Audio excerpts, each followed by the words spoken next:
Donc bonjour à tous, ici c'est Jean-Jean, alias Jean-Jean la bricole, et sur cette chaîne on parle crypto-monnaie, et ma spécialité c'est le minage de crypto-monnaie par GPU, donc par carte graphique.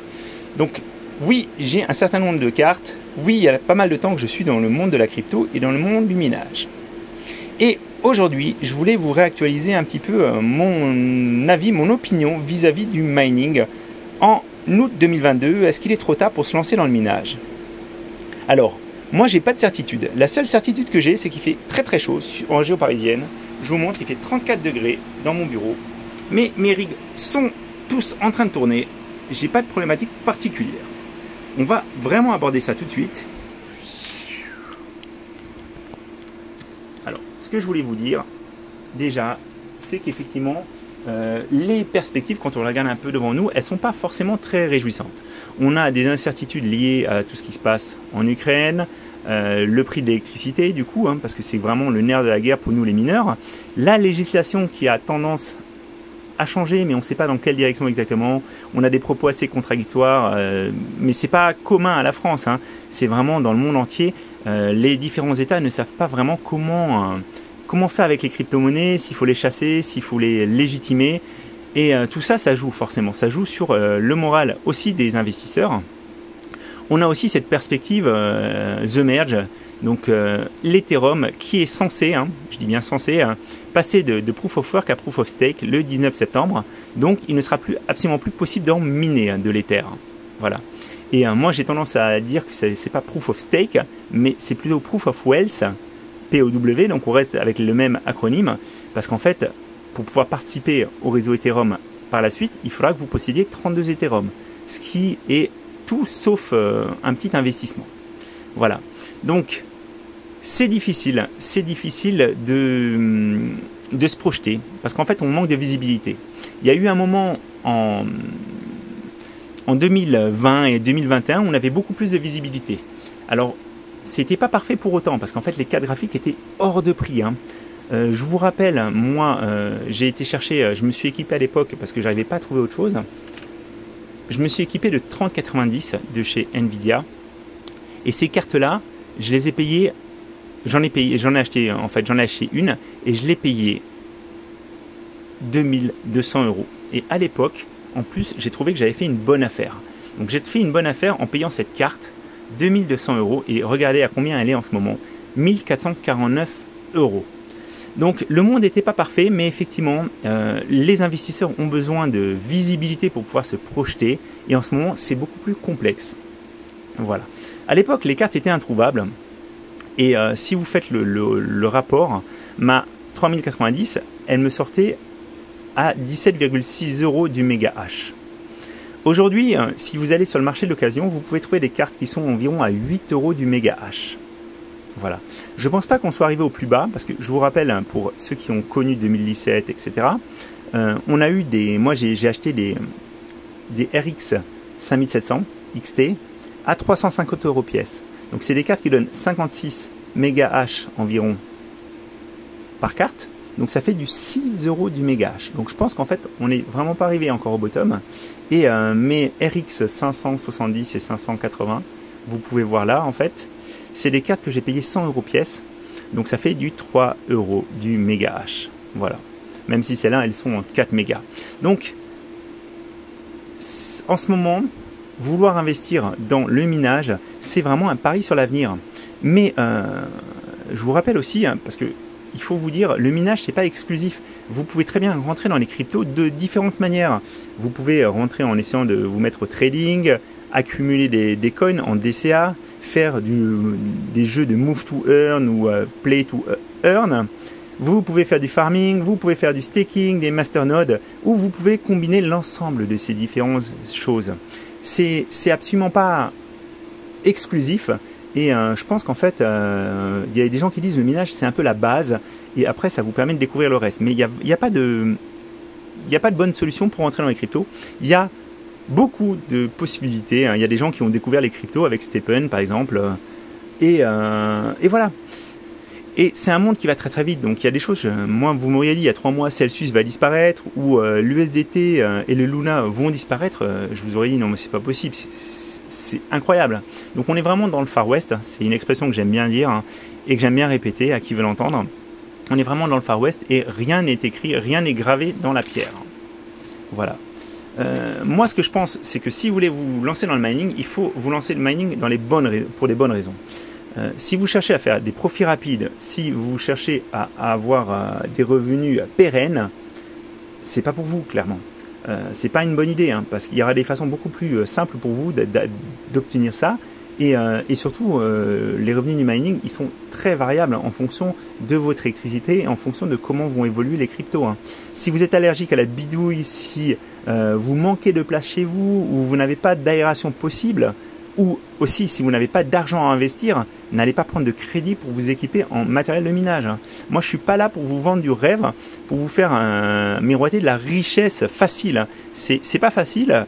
Mais après, moi je trouve que c'est passionnant de miner, de participer à un réseau, de se prendre la tête, de s'arracher les cheveux aussi, d'où peut-être ma calvitie, hein, d'être acteur d'un écosystème, en fait, de ne pas être passif, mais de participer. Hein. J'ai été très très fier quand nos deux poules aussi, la poule Raptorum et la poule Ergo, ont commencé à miner leur premier bloc.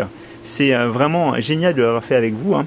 Et voilà, les cryptos, c'est un monde qui est très très varié. Il y a énormément de choses avec des évolutions constantes.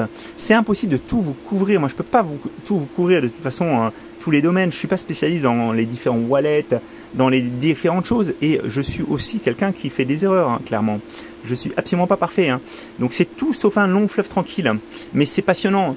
Il y a des gens qui nous disent aussi, mais pourquoi est-ce que tu n'as pas gardé toutes tes cryptos en fait? Pourquoi tu t'en es débarrassé? Pourquoi tu as fait des choix? Mais il y a des gens, voilà, c'est expectation versus reality. J'ai été retrouver un petit post Reddit et en fait, la plupart des gens ils se disent, ben voilà, t'as miné 20 Ethers, tu devrais encore les avoir et puis tu les vends au plus haut.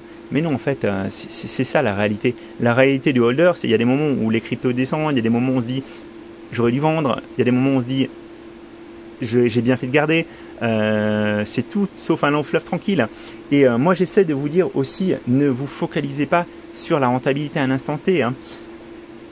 Moi j'essaie de garder le maximum mes cryptos. Hein. Je considère aujourd'hui que c'est pour moi un produit d'épargne. Mais encore une fois, c'est pas un conseil en investissement. Moi j'essaie de jouer sur le long terme. On verra si ça marche ou pas. Hein. Encore une fois, par rapport à ce qui s'est passé avec le hack du réseau Solana, en tout cas de certains wallets, moi je vous invite vraiment à stocker vos cryptos sur des hardware wallets ou sur des gros exchanges comme Binance, Kraken, vraiment des grosses institutions. Hein. Allez pas aller chercher un exchange vraiment qui fait pas partie du top 10, on va dire. Hein.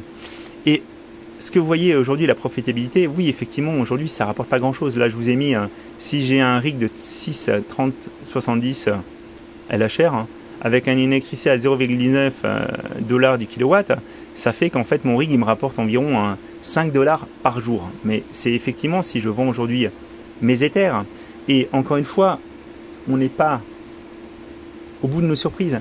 Parce que si l'Ether disparaît, effectivement, il y a une grosse partie de nos revenus qui disparaît, parce que c'est aujourd'hui ce qui focalise la plupart de nos revenus. Mais il y a beaucoup de choses qui se jouent. L'Ether va laisser un vide et la nature a horreur du vide. Il y a aussi, alors ça, c'est Makertronic qui a bien suivi ça. Hein. Je vous invite à aller voir un petit peu ce qu'il fait. Hein. C'est vraiment très sympa. Hein. C'est mon copain. Et il en a parlé. Il risque d'y avoir même une scission. Il y a des gens qui veulent continuer à miner de l'Ethereum. Et donc, en fait, il pourrait y avoir une nouvelle blockchain qui se crée en parallèle. Voilà. Et il y a même des exchanges qui sont prêts à supporter cette chaîne en parallèle. Je vous rappelle pour ceux qui n'ont pas suivi toute l'histoire des différentes cryptos, mais à la base, l'Ethereum, le vrai Ethereum, c'est l'Ethereum classique. Il y a eu un gros problème de sécurité, une faille de sécurité quand ils ont lancé l'Ethereum et du coup les développeurs derrière ont décidé de recréer une seconde chain qui est devenue Ethereum. Mais Ethereum classique, c'est la chaîne originelle.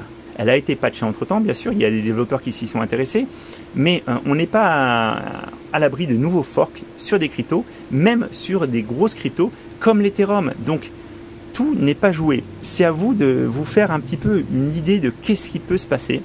Moi, honnêtement, comme je vous dis, Celsius, la faillite de Celsius, je ne l'ai absolument pas anticipé, je ne l'ai absolument pas vu venir. Et je n'ai pas voulu y croire, même. Luna, c'est pareil. il se passe beaucoup de choses, clairement. On est manipulé aussi, il y a des choses que vous et moi, on ne sait pas. Il y a des décisions aussi qui se prennent entre personnes qui ont beaucoup d'argent et qui peuvent influencer le marché parce que justement, on n'est toujours pas un marché qui est régulé. Ou en tout cas, peu régulé. Alors, je sais, vous êtes beaucoup à être aussi dans les cryptos parce que c'est un marché qui n'est pas régulé, mais il faut quand même qu'il y ait une dose de régulation. Je pense que ça ferait du bien et ça permettrait aussi d'avoir beaucoup d'investissements et beaucoup d'argent qui arrive dans le milieu des cryptos. Et ça, je pense que ça serait pas mal. Donc, moi, je vous dis clairement, j'estime qu'il n'est pas trop tard pour se lancer dans le minage. Si ça vous intéresse, si vous avez envie de bidouiller, si vous pouvez vous permettre en fait aussi de dépenser une certaine somme en électricité sans vendre vos coins tout de suite. Si vous voulez tout de suite changer vos coins pour faire des profits rapides, je pense que vous faites fausse route. Après, comme je vous ai dit déjà par le passé, j'ai des cartes qui minent depuis début 2017, depuis fin 2017, elles sont toujours là. Il y a beaucoup de possibilités. Je vais me bouger ce rig sur de l'ergo parce que ça chauffe un peu trop fort quand même. On est quand même sur une journée un peu caniculaire en Ile-de-France. Voilà. Il faut vraiment que vous veniez dans le minage pour de bonnes raisons et il ne faut pas que vous veniez si vous avez un horizon en fait d'amortissement très court parce que là clairement je pense que vous allez vous planter. Encore une fois, le 19 septembre et les jours qui vont suivre, il risque d'y avoir de l'action, il risque d'y avoir du sang comme nous dit Makertronic aussi. Les mineurs ne veulent pas se laisser faire, on est une communauté aussi, on apporte aussi de la visibilité sur les coins, on apporte des transactions, on n'est pas simplement de la pression vendeuse comme voudrait bien nous limiter certaines personnes. Il y a des gens qui y croient pas, il y a des gens qui croient que c'est vraiment ça va se casser la figure, que le minage va mourir. Moi en tout cas, j'ai pas prévu d'arrêter mes rigs. Mes rigs, je peux me permettre de les conserver en ligne. Après, ça aussi, je sais que c'est quelque chose qui vous dérange. Il y a des gens qui me disent, ben moi, quand mon rig est pas rentable, je préfère acheter des coins et éteindre ma machine. Moi, je laisse ma machine en ligne, même si je gagne moins que si j'investissais, parce que je n'ai pas d'argent à sortir en plus pour faire ces achats de coins et je trouve que je fais quelque chose vraiment d'utile en gardant mes machines sur le réseau. J'aide à sécuriser notre réseau, les différents réseaux et je trouve que ça c'est important aussi. Alors après, c'est ma vision un peu philanthrope du minage. Libre à vous de l'adopter ou pas, libre à vous de faire vos propres choix, mais encore une fois, je pense qu'il y a des bonnes choses en tout cas pour les crypto-monnaies devant nous et il faut vous dire aussi, si aujourd'hui on a des projections qui sont relativement dégradées et des profitabilités qui sont relativement qui sont à la baisse, c'est aussi parce qu'en fait on s'est fait dézinguer à cause de Luna, à cause de l'UST. C'est vraiment quelque chose, ça plus Celsius, ça a vraiment entraîné les cryptos à la baisse. Et j'espère que The Merge va avoir lieu. J'espère aussi que les gens vont unstake leur Ether, vont aussi s'intéresser à d'autres projets parce que là ils sont pieds et poings liés. Ceux qui ont placé leurs Ethers, ils ne peuvent plus pas y toucher tant que The Merge n'a pas eu lieu et ça c'est un élément aussi très important parce qu'il y a peut-être des gens aussi qui vont faire des arbitrages à la suite de ça. Encore une fois, seul l'avenir nous dira qui avait raison. Donc c'était Jean-Jean pour une vision actualisée au 3 août 2022. On se dit à très bientôt et bon minage à ceux qui minent.